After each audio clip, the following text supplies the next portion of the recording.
नमस्कार, आप देख रहे हैं डिजियाना न्यूज़। मैं हूं पूजा रघुवीर आपके साथ। इन दिनों प्रदेश में ही नहीं, देश के कई हिस्सों से डरा धमकाकर या लालच देकर धर्म परिवर्तन करवाने के कई मामले सामने आ रहे हैं। इस बीच मुख्यमंत्री शिवराज सिंह चौहान का भी एक बड़ा बयान चर्चा का विषय बना हुआ है। पूरे देश में धर्मांतरण के षड्यंत्र चलाए जा रहे हैं। उन्होंने कहा, मैं मध्य प्रदेश की धरती पर इस तरह का षड्यंत्र नहीं होने दूंगा। इस मुद्दे पर चर्चा के लिए हम जुड़ेंगे हमारे संवाददाता राहुल बावेकर जी से। राहुल जी, जिस तरह से आए दिन कई मामलों में धर्म परिवर्तन की बात सामने आ रही है, मुख्यमंत्री भी इसे एक षड्यंत्र बता चुके हैं, तो क्या इस तरह का कोई षड्यंत्र मध्य प्रदेश में कहीं सक्रिय हो रहा है?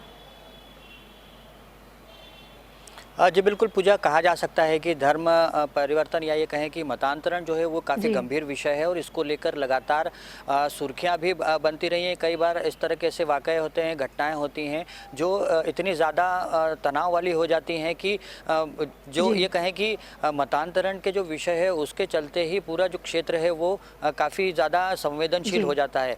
लगातार जिस तरह के मामले सामने आ रहे हैं उसी को लेकर प्रदेश सरकार ने एक बड़ा कदम उठाया है और पेशा कानून जो है वो लागू किया है। जनजाति गौरव दिवस के मौके पर मध्य प्रदेश के मुख्यमंत्री शिवराज सिंह चौहान ने ये घोषणा की है कि जो प्रदेश है उसमें पेशा कानून लागू किया जाएगा और ख़ासतौर से जो जनजातीय वर्ग के जो लोग हैं वो मतांतरण की तरफ न जाए, उनका मतांतरण न हो। चूँकि गरीब और शोषित वर्ग का ये तबका होता है तो ऐसे में लालच और लोभ देकर भी इस वर्ग को दूसरे धर्म में परिवर्तित कर दिया जाता है। इस तरह के लगातार मामले जो हैं वो सामने आए थे और उसी के चलते मुख्यमंत्री शिवराज सिंह चौहान ने प्रदेश में पेशा एक्ट जो है उसको लागू किया है। जो नर्मदापुरम में मुख्यमंत्री ने जो घोषणा की थी उसमें उन्होंने साफ तौर पर ये कहा कि जो पेशा एक्ट है वो केवल जनजातीय वर्ग के जो लोग हैं, जो शोषित वर्ग हैं, आदिवासी लोग हैं, उनके बेहतरी के लिए है। क्योंकि जल, जंगल और कानून जो विषय है इसको लेकर काफ़ी लंबे समय से ये वर्ग जो है वो संघर्ष करता रहा है। जिस ज़मीन पर वो रह रहा है उन जंगलों की वो रक्षा करते हैं और ऐसे में उसका स्वामित्व जो है वो उन्हीं को मिलना चाहिए। इस तरह की सरकार की एक मंशा है और उसी को यहाँ पर लागू किया गया है। साथ ही मुख्यमंत्री ने अपने जो भाषण है उसमें ये भी कहा था कि मतांतरण जो है वो काफ़ी बड़े पैमाने पर हो रहा है और इसको लेकर पूरे देश में एक षड्यंत्र चल रहा है। लेकिन मध्य प्रदेश में अगर मतांतरण होता है तो इसको बिल्कुल भी बर्दाश्त नहीं किया जाएगा और मध्य प्रदेश सरकार इसको बिल्कुल सख्ती के साथ में इसको ये कहें कि उस पर रोक लगाने का काम करेगी। इस पूरे गंभीर विषय पर हमारे साथ में पूजा बात करने के लिए मौजूद है हिंदू जागरण मंच के जो तमाम पदाधिकारी हैं इंदौर के, वो लगातार इस तरह के विषय उठाते रहे हैं और इस तरह के जो मामले जब भी सामने आए हैं काफ़ी मुखरता से उसका विरोध भी किया है और सरकार को जो पूरी घटना है उससे अवगत भी कराया है। हम उन्हीं से बात करते हैं। सब आप लोग लगातार इस तरह का विषय उठाते रहे हैं, कितना गंभीर मानते हैं आप जो मतांतरण वाला जो विषय है इसको? ये बहुत गंभीर विषय है। हमारी मध्य प्रदेश की शिवराज सरकार भी इसको लेके बहुत संवेदनशील है और ख़ासकर ये वनवासी क्षेत्र में जो लोभ लालच और लालच देके जो मतांतरण किया जा रहा है ये बहुत गंभीर है। और किसी भी देश के लिए सभी को अपना धर्म का पालन करने का अधिकार है और स्वतंत्रता के साथ अधिकार है। भारत में भी कानून है इसके लिए, पर किसी को भी मतांतरण करने का अधिकार नहीं है। और ईसाई हो या इस्लाम हो, पूरी दुनिया में मतांतरण के माध्यम से ये पूरी दुनिया पे राज करना इनकी पॉलिसी है, इनका मिशन है। अब दुनिया में पूरे हम देखते हैं कि ईसाई हो या इस्लाम हो, जितने देश थे जहाँ तक ये जा सकते थे तलवार और के बल पे, ताकत के बल पे, वो हो चुका है। पर अब इनके लिए भारत ही एक ऐसा साफ टारगेट है जहाँ पे इनको संभावना लगती है, इस्लाम भी हो या ईसाई हो। तो किसी भी देश में जनसंख्या जब कम होती है, हिंदू घटा देश बटा, तो उस स्थिति में ये देखने में आता है कि जनसंख्या धर्मांतरण के माध्यम से ये देश को बांटना भी चाहते हैं और ये हमारे लिए एक बहुत बड़ी चुनौती है। और इसको लेके हिंदू जागरण मंच और हिंदू समाज जागरूक है। पिछले 200 साल से ईसाई मिस्ट्रियों का षड्यंत्र इस देश में चल रहा है और इसको लेके हम रोको टोको ठोको की नीति पे अब आने वाले हैं। तो देखो जी। पूजा मानते हैं ये जो लोग हैं संगठन है लगातार इसको लेकर काम कर रहे हैं। धीरज जी। यादव हमारे साथ में मौजूद है जो प्रांत कार्यकारी के सदस्य हैं हिंदू जागरण मंच के। धीरज जी आप लोग लगातार इस तरह का विषय उठाते रहे हैं, कई सारे मामले हैं उसका खुलासा भी आपने किया है। क्या मानते हैं आप कि क्यों ऐसा क्या ये जो गरीब वर्ग है उसको लाभ और जो लालच है वो दिया जाता है, डराया धमका जाता है। एक ताज़ा मामला खंडवा का भी अभी सामने आया है जिसमें एक हिंदू युवक को मुस्लिम बना दिया गया, उसको हिंदू धर्म का ही डर दिखाया गया, उसको मृत्यु के बाद दोजख का जो डर है वो दिखाया गया। इस तरह के मामले जब सामने आते हैं तो ये काफ़ी गंभीर चिंता का विषय हो जाता है। ये जो धर्मांतरण का विषय है इसमें इसके कई माध्यम है। लव जिहाद एक माध्यम है इसका। इसमें हिंदू बालिका को बेला फुसला कर उसको प्रेम जाल में फंसाया जाता है, फिर उसके बाद उसको कन्वर्ट किया जाता है। इसी प्रकार क्रिश्चियन मिशनरी जो है वो ग्रामीण और जनजातीय क्षेत्रों में शिक्षा, गरीबी का फ़ायदा उठाकर और अन्य प्रकार के साधनों से धर्मांतरण कराती है, जो आज नहीं तो कल इस भारत देश के लिए एक बहुत बड़ा खतरा बनता जा रहा है। मैं माननीय मुख्यमंत्री जी को बहुत बहुत धन्यवाद देना चाहूँगा जिन्होंने पैसा एक्ट के माध्यम से इस कानून को सख्ती से उपयोग में लाने की पहल की। जो मामले सामने आते हैं लगातार आप मानते हैं कि सरकार को और ज़्यादा सख्त कदम उठाया जाना चाहिए ताकि इस तरह के जो मतांतरण के जो मामले सामने आते हैं जिससे एक कहें कि सांप्रदायिक तनाव के हालात बनते हैं, प्रदेश की जो शांति व्यवस्था है वो कहीं ना कहीं खतरे में पड़ती है अगर इस तरह के मामले सामने आते हैं तो? मेरा इस मामले में सरकार से एक ही निवेदन है कि जो अभी धर्म स्वतंत्रता अधिनियम लागू किया है, पिछले वर्ष ही लागू हुआ है, उसमें थोड़ी सख्ती लाई जाए और इन जो भी धर्मांतरण और मतांतरण के जो विषय आते हैं इनको अंडर ट्रायल चलाया जाए और आरोपियों को जमानत नहीं दी जाए, क्योंकि कहीं ना कहीं इनकी 2-3 महीने में जमानत हो जाती है और जमानत के बाद ये फिर फरियादी को डरा धमका कर पैसे का लालच देकर दबाव बनाते हैं और उससे वापस कंप्रोमाइज़ करके ये छूट जाते हैं। तो काफ़ी गंभीर विषय है जिसको लेकर ये लगातार काम करते हैं। कन्नू मिश्रा जी हमारे साथ में मौजूद हैं, ये भी काफ़ी सक्रियता से के साथ में इस पूरे मामले को उठाते रहे हैं। साहब आपने भी इस तरह के जो मामले उसका खुलासा किया है, उसका पटाक्षेप किया है। अगर इस तरह के मामले सामने आते तो आपको लगता है कि कहीं ना कहीं बहला फुसला के एक षड्यंत्र के तहत ये पूरा काम हो रहा है जिसको लेकर सरकार अब पहल करने जा रही है? बिल्कुल षड्यंत्र ही रहता है इसमें। आपको उदाहरण सहित में बता देता हूँ। बुढ़ानिया के पास में भी वहाँ पर एक ईसाई मिशनरी खुली हुई है। वहाँ संडे को वहाँ पर बुलाया जाता है, उनको लालच दिया जाता है, खाना दिया जाता है, प्रार्थना कराई जाती है, फिर धीरे से अकेले बुलाकर धर्मांतरण की बात करती है। इसका मुद्दा भी हमने 6 महीने पहले उठाया था, लेकिन मेरा मुख्यमंत्री से निवेदन है कि बुराई के रूप में नहीं बोल रहा हूँ, लेकिन हमारे आला अधिकारी जो भी कलेक्ट्रेट में हैं, प्रशासनिक सेवाओं में हैं, वो लोग इनको सपोर्ट कहीं ना कहीं थोड़ा बहुत करते हैं या हमारी सुनते नहीं हैं। हम मुद्दा उठा के उनके पास जाते हैं, वो उस पर ध्यान ही नहीं देते हैं, उस पर उचित कार्रवाई नहीं करते हैं। बुढ़ाने के पास भी हमने साल भर पहले मुद्दा उठाया था, हमने जाके सब्दूर कार्रवाई करी, आज तक कोई जवाब नहीं मिला है। तो ये जो कानून निकाला है बहुत अच्छी बात है। तो अब हिंदू जागरण मंच का विचार है कि जब हमारी सुनवाई बरोबर नहीं हो पाती है तो अब सीधे सीधे जाकर वहाँ पर ठोको वाली राजनीति करेंगे। आवेदन कर दिया है, निवेदन कर दिया है। अब इन लोगों के साथ जो धर्मांतरण करते हैं इनके साथ दनादन की कार्रवाई की जाएगी और सख्ती रूप से की जाएगी। फिर हम पे जितने केस लगते हैं वो लगे, हमको उसकी चिंता नहीं है। ये जिस तरह से मामले सामने आते हैं कहीं ना कहीं आपको लगता है कि जो लोग हैं उनके डिफरेंसेस जो है वो लगातार बढ़ते हैं, धार्मिक जो एक ये कहें कि सांप्रदायिक माहौल जो है वो कहीं ना कहीं ख़राब होता है इन सब इस तरह की घटनाएं अगर होती हैं तो?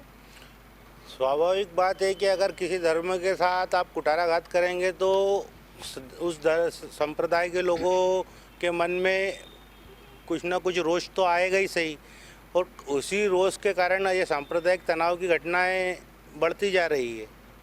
तो पूजा यहाँ पर देख सकते हैं जिस तरह से लगातार प्रदेश के अलग अलग हिस्सों में ये धर्मांतरण या मतांतरण के मामले जो सामने आए हैं उससे कहीं ना कहीं एक सवाल या निशान भी है वो व्यवस्था को लेकर खड़े होते हैं। जिस तरह से लगातार धर्मांतरण और मतांतरण के मामले सामने आ रहे हैं उसको लेकर कहीं ना कहीं सरकार जो है उस पर भी एक दबाव है, क्योंकि हिंदू जागरण मंच सहित कई सारे ऐसे संगठन हैं लगातार इसका विरोध करते रहे हैं।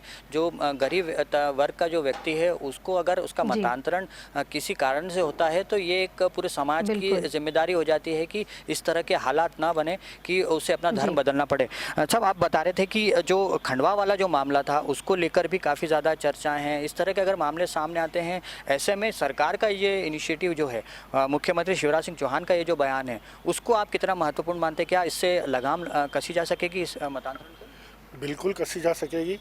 कुछ कोई भी षड्यंत्र होता है, समाज में होता है, देश में होता है, तो उसको नकेल कसने के लिए कानून बनाना बहुत ज़रूरी रहता है। उसके बाद ही उसमें नकेल कसी जा सकती है। अगर हम लोग इंसानियत की बात करें तो इंसानियत के नज़र से भी यदि हम देखेंगे तो धर्मांतरण बिल्कुल नहीं होना चाहिए, क्योंकि कोई भी प्रलोभन दे करके या फिर कोई भी षड्यंत्र करके आप किसी का धर्म को परिवर्तन कर रहे हैं तो इसका मतलब आप बहुत बड़े षड्यंत्रकारी हैं। और कहीं ना कहीं हम लोगों को ये चीज़ें ध्यान में आ रही है कि ये अपना वोट बैंक बढ़ाना चाहते हैं और अपनी आबादी बढ़ाना चाहते हैं, जिससे ये पूरे संसार में राज कर सकें। तो ये नीति उनकी बहुत गलत नीति है। अच्छा, आप मानते हैं कि जो खंडवा वाला जो मामला आया है वो एक अलार्मिंग सिचुएशन है, और इस तरह के मामले अगर सामने आते हैं तो कहीं ना कहीं वो प्रदेश की सुरक्षा के लिए भी एक बड़ा खतरा है, क्योंकि मुख्यमंत्री ने साफ तौर पर कहा है कि एक पूरे देश में एक तरह का षड्यंत्र चल रहा है। षड्यंत्र का उनका जो इशारा है वो कहीं ना कहीं पीएफआई की तरफ भी आता है, क्योंकि पीएफआई जैसे संगठन जो जिसके ऊपर बीते दिनों गृह मंत्रालय ने एक बड़ी कार्रवाई की थी और तकरीबन 9 संगठन जो है उस पर लगाम कसी जा सकी, उनके ज़रिए भी उस जाँच में भी खुलासा हुआ था कि इस तरह की जो गतिविधियाँ हैं उसको लेकर लगातार वो संगठन जो है वो सक्रिय था। देश में एक षड्यंत्र चल रहा है, प्रदेश में षड्यंत्र चल रहा है। निश्चित ही ये खंडवा वाला विषय हो या रायसेन वाला विषय हो, जो धर्मांतरण हुआ है जिस तरीके से हुआ है वो बहुत दहला देने वाला है। इसके पहले उत्तर प्रदेश में भी ऐसे कई मामले सामने आए और इसमें विदेशी फंडिंग, विदेशियों का हाथ होने का भी साक्ष्य मिले हैं। और उसके उन सब के बाद में वहाँ की उत्तर प्रदेश सरकार ने और भारत सरकार ने पीएफआई पे जो प्रतिबंध लगाया वो एक सराहनीय कदम है और उसकी जितनी प्रशंसा की जाए कम है। और पीएफआई पूरे देश में एक सिमी का नया वर्जन है। सिमी लंबे समय से देश में देश विरोधी, राष्ट्र विरोधी गतिविधियाँ चला रहा था और उसको आगे बढ़ाते हुए सिमी पे जब प्रतिबंध लगा तो सिमी के ही सब लोगों ने मिलके और नए लोगों ने मिलके पीएफआई का गठन किया था। और ये पीएफआई देश के लिए एक बहुत घातक होते जा रहा था। तो ये भारत सरकार ने इस पर जो प्रतिबंध लगाया है, मोदी सरकार ने जो प्रतिबंध लगाया है, इसके लिए उनको साधुवाद। एक जो मुंबई का अभी हाल का केस आया, दिल्ली में भी एक लड़की के 35 टुकड़े कर दिए गए लव जिहाद को लेकर, इस तरह की जो घटना है मध्य प्रदेश में भी कई बार सामने आ चुकी हैं जब लव जिहाद के मामले सामने आए। ये इसको लेकर क्या हिंदू जागरण मंच लगातार आवाज़ उठाएगा? क्योंकि अभी हाल ही के अगर हम बीते कुछ दिनों की बात करें तो लगातार इस तरह के मामले आप लोगों ने पकड़े हैं। हम पिछले 7 वर्षों से ये जो लव जिहाद की घटनाएं, इन घटनाओं के विरोध में कहीं ना कहीं समाज में जाके समाज के लोगों को जागृत कर रहे हैं।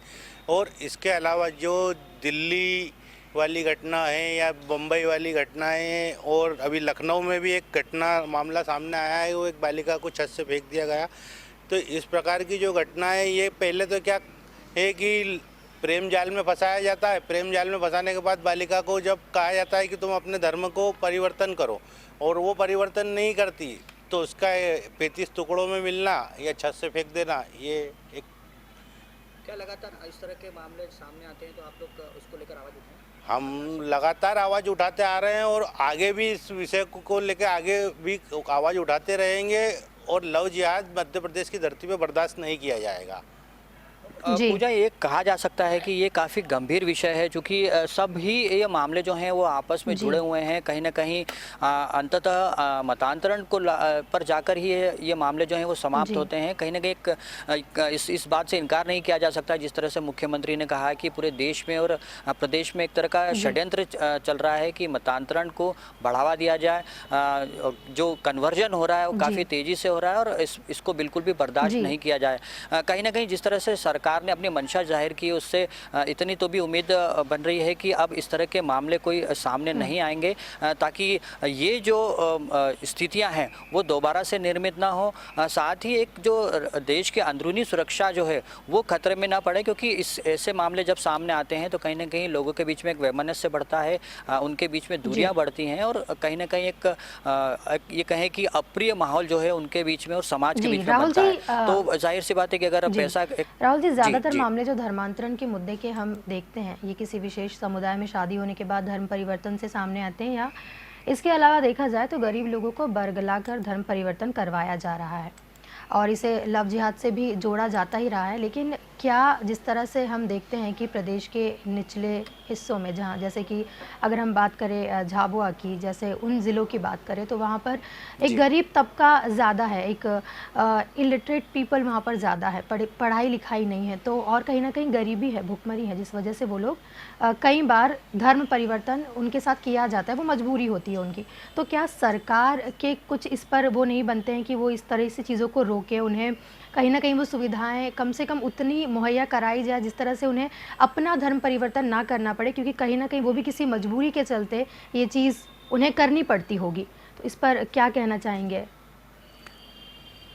जी बिल्कुल, ये जो पैसा जी। कानून है पूजा, वो कहीं न कहीं इन लोगों को, जो गरीब वर्ग के, शोषित वर्ग के और जनजातीय जी। वर्ग के जो लोग हैं, उनको कहीं न कहीं अपना अधिकार देता है और उनको एक उनके सामने सबसे बड़ी समस्या जीवन यापन की जी। होती है। तो ऐसे में उनको तमाम तरह के जो अधिकार हैं, वन्य पट्टों से जुड़े हुए जो अधिकार हैं, वन्य ये कहें कि जो उपज होती है उस पर उनका अधिकार होगा, जो जिस ज़मीन पर वो लोग रह रहे हैं वो ज़मीन पर उनका अधिकार होगा। इस तरह का अधिकार जो है वो इस पैसा कानून के तहत मिलते हैं। और जहाँ तक आपने कहा कि जो जी। शोषित वर्ग है उनको किसी न किसी तरीके का लालच भी जी, दिया बिल्कुल। जाता है, उनको पैसों का, शिक्षा का, स्वास्थ्य का, इस तरह का लालच दिया जाता है। तो कहीं ना कहीं अब सरकार के सामने भी एक बड़ी चुनौती होगी कि इस तरह के हालात न बने कि वो जो वर्ग है, जो गरीब वर्ग है, आदिवासी वर्ग है, शोषित वर्ग है, उनको इन तमाम मूलभूत सुविधाओं के लिए भटकना पड़े। और जब इस तरह की सुविधाएं उनको उनके वहीं पर, उनके स्थान पर मिलेगी, तो मतांतरण पर काफ़ी बड़े पैमाने पर रोक लगाई जी। जा सकेगी। लेकिन अब ये सरकार के पाले में गेंद कही जा सकती है कि जिस तरह के हालात बनते हैं या जो कारक हैं, जो कारण हैं कि लोग दूसरे धर्मों को अपना रहे हैं, मतांतरण कर रहे हैं, तो अब ऐसे स्थितियां न बने, ऐसे कारण जो हैं उसको समूल नष्ट किया जाए। ये एक बड़ी सरकार के सामने चुनौती जरूर रहेगी कि अब इस तरह के जो हालात हैं जी। वो न बने। जी राहुल पूजा। जी, बहुत बहुत शुक्रिया ये सारी जानकारी हमसे साझा करने के लिए और इस विषय पर चर्चा करने के लिए। तो जिस तरह से अभी सरकार के द्वारा पैसा एक्ट लागू किया गया, कहीं ना कहीं ये धर्मांतरण के मामलों को कम तो करेगा ही, और जिस तरह से प्रदेश में भी ये मामले बढ़ते जा रहे हैं, चाहे वो इसे लव जिहाद से भी जोड़कर देखा जा रहा है या गरीबी का फ़ायदा उठाकर, निचले तबके के लोगों की गरीबी का फ़ायदा उठाकर उन्हें जबरन धर्म परिवर्तन करने के लिए मजबूर किया जा रहा है, ये कम होने की पूरी संभावना यहाँ जताई जा सकती है। फिलहाल यहाँ लेंगे एक छोटा सा ब्रेक के उस पार खबरों का सिलसिला जारी रहेगा। देखते रहिए रिजियाना न्यूज़। नमस्कार।